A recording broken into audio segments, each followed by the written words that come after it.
Chattin with Staxx, baby.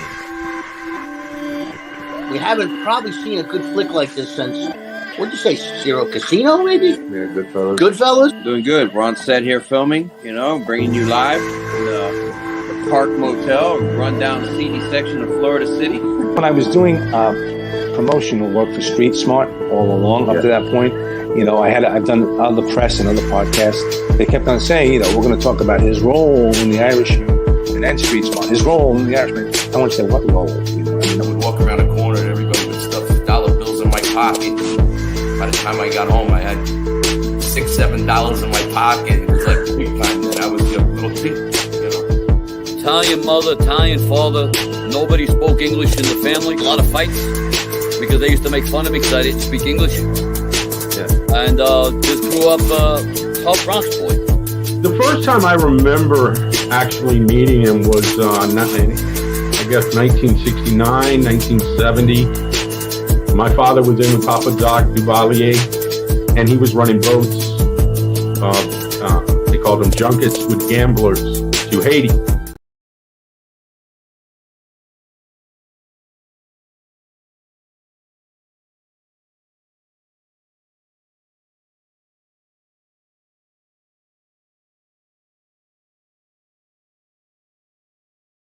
To another episode of Chattin with Staxx. I'm your host, Bill Staxx, and today I got JoeyCat Catalano.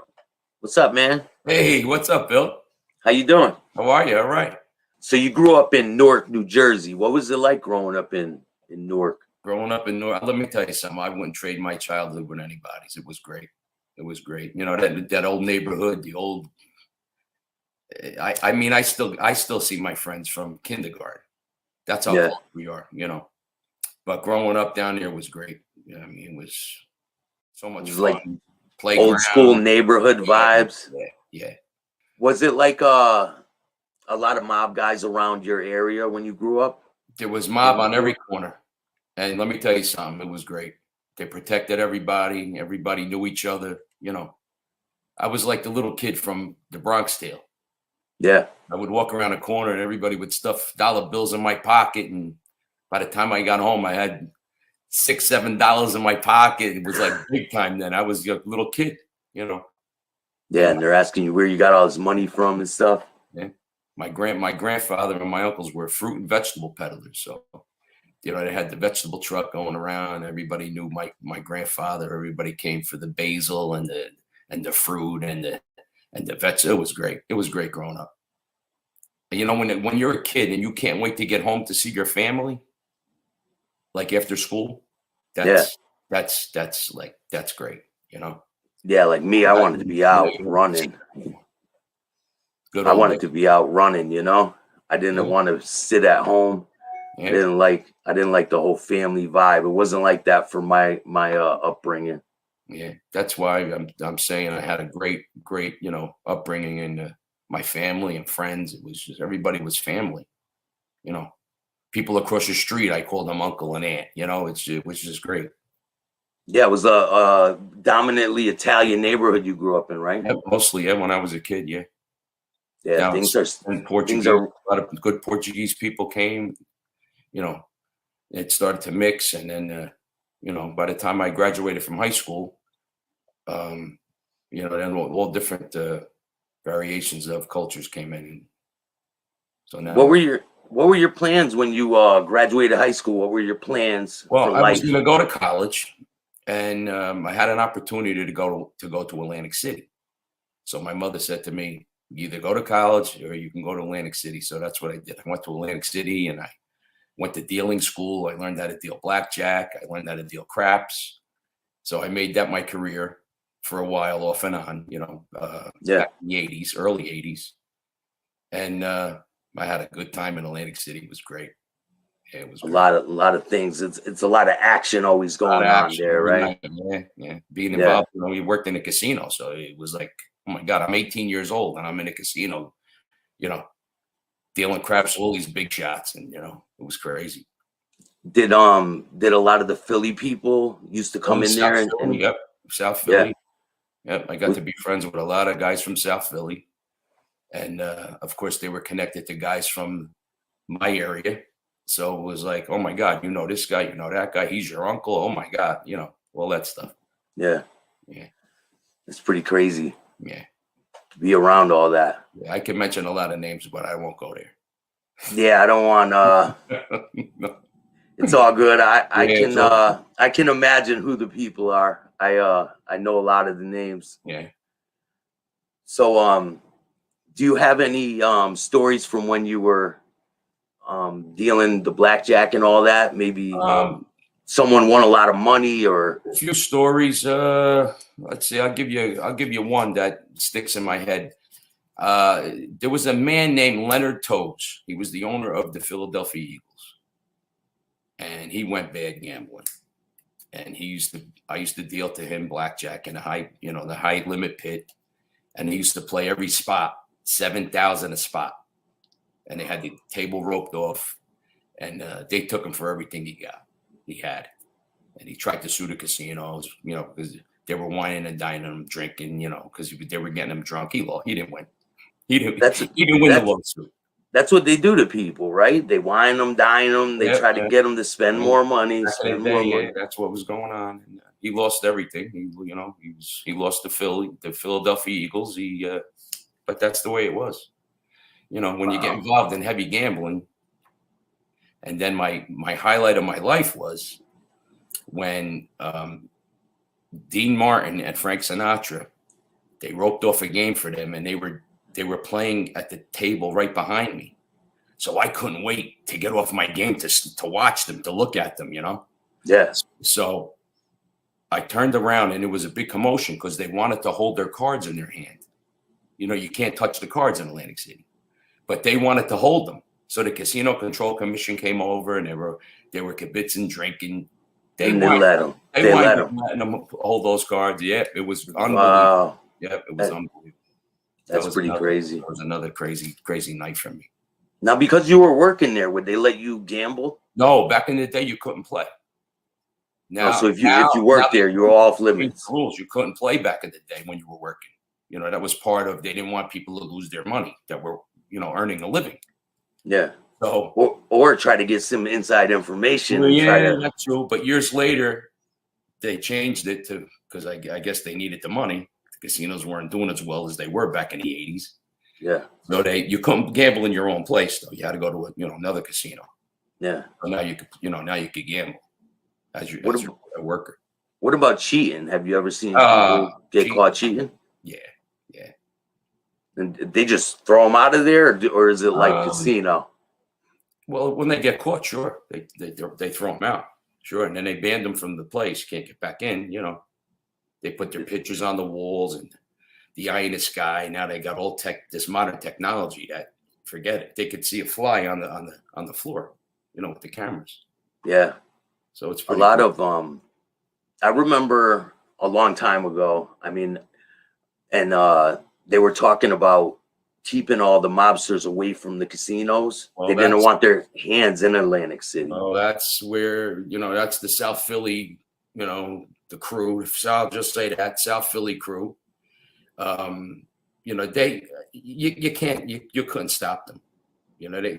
All the mob had their hands in everything back in the day. Yeah. Now who knows? Now I don't know. It's not the same as it used to be. But definitely not. They had their hands in everything. So how long until did you work that job until you retired? I worked for 3 or 4 years. I left. I went back, and then I packed it in, and then I moved back up north. And then I worked for the North Board of Education. I did that for many years, and then I opened up a restaurant. I had a restaurant called Catalucci's down neck, and then later on, I had another restaurant down there called Pal Joey's. I named it after the Sinatra movie, so it was pretty cool. Yeah, I'm a cook. I like to cook. How is it running a restaurant? Is there? I'm sure there's a lot of stuff to deal with. A lot of work. A lot of ordering food and making sure it's a lot of work. You're married to a restaurant when you yeah, it's a lot. Is any major situations happen while you were in the restaurant? No, No, just you know, it was my neighborhood and everybody knew me, and you know, it was great. You know, I used to cater to all the Port Newark, the Port Newark, what do I want to say? All the companies down there. You know, they had I did their Christmas parties for them every year. I catered everything for them. So it was good knowing those companies, that I had friends that worked, you know, were bosses in these companies. So I did very well. So, but it was a lot of work. I remember one Christmas Eve, the day before Christmas Eve, everybody wanted their Christmas party down there, you know, before everybody went on their little vacations. And we were up for 2 days straight, just cooking and you know, catering for them. And it was crazy. Yeah, it's like nonstop. You have to keep going and going. It was a lot of work, yeah. So back then, were you thinking about getting into acting? No. Actually, the funny story is when I had my place, Catalucci's, I got a phone call, and it was my friend. It was my friend Maria, my friend Tommy Vincent's wife Maria calls the restaurant, and she said, "Hurry up, you got to come." It was by Nasto's Ice Cream Parlor. It was Jefferson Street, and it was the filming of The Sopranos. So the night before, they had all these flyers on everybody's cars that you couldn't park on Jefferson Street. So I didn't know what that was. It's The Sopranos. Who knew what it was? Oh, this is before it even came out, right? Yeah, well, but they just started to film it. So I get a call, and it's Maria, and she's telling me, "Oh my God, you got to come down here right away. They want Joey." My son was 11 years old then. So it was summertime, and my mother took the kids to watch the Sopranos, the filming of The Sopranos. We didn't know what it was. I thought it was a singing show, Sopranos. Yeah. So I had 100 people in my restaurant. I'm going crazy. I said, "Tell them to come and see me," and I slammed the phone on her. I says, "I got no time for this," but they wanted my son. Who knows what they wanted him for? You know, I was thinking they wanted him to play AJ, the son of, but my son had no experience in acting. Yeah, he had the look. I guess he had a nice look for them. But that's you know, what I remember from, you know, being down there with the restaurant back in the day. That's the craziest thing that happened. Did he end up working for him? No. Your I son, never. David Chase. You know, they wanted me to go meet this guy. I didn't know who he was from. I don't know these people. So I hung up the phone, and everybody. My son till today, he goes, "Dad, you killed me. What you doing?" Could have been my whole career, right? Crazy, yeah. Then years later, they wanted him to do Jersey Shore. Imagine, and he turned them down. So he's got that good look, you know, that good look to him, you know. Yeah. They followed him around in the casinos one day. I heard your son won celebrity boxing. Steven, we got involved with celebrity boxing through the Wiseguyz show that I'm involved with. All my dear friends, you know, Freddie, Michael, Blaze. There they are. Where'd you get these pictures? Yeah, there they are. That's Angelo. Blaze is in the middle. Freddie and Michael. Yep. And that's my family now. They're my family. Congratulations to your son on the win, man. Yeah, and we got him now we have a celebrity, a Wiseguyz boxing team. So we got Anthony DePhillips, that's Freddie's nephew, and Shane Coyle just joined, a dear friend of ours. And now we have our little celebrity Wiseguyz team. So that's awesome. Yeah, it's about a month ago that he fought. We all won. All three of them won the fights. So my son knocked him out in the second round. It was a good fight. Yeah. Anthony, what made you guys want to start getting into this type of stuff? Well, I met Freddie and Michael when I did the Soprano Con a couple of years ago. When I got involved with the Many Saints of Newark movie, so I got involved. There you go. That's me and Dominic. I can't really see the pictures too great, so if I picked the wrong one, that was the night before.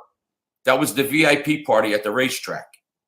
Yeah, that was the night before the actual con that took place that next Saturday and Sunday.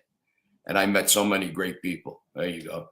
There's the picture from the Many Saints of Newark when I was filming in Long Island at Gold Coast Studios actually, Tony Sirico was there with me, and he was supposed to be narrating, and I don't know if that ever happened. There's a lot of things that didn't happen in that movie.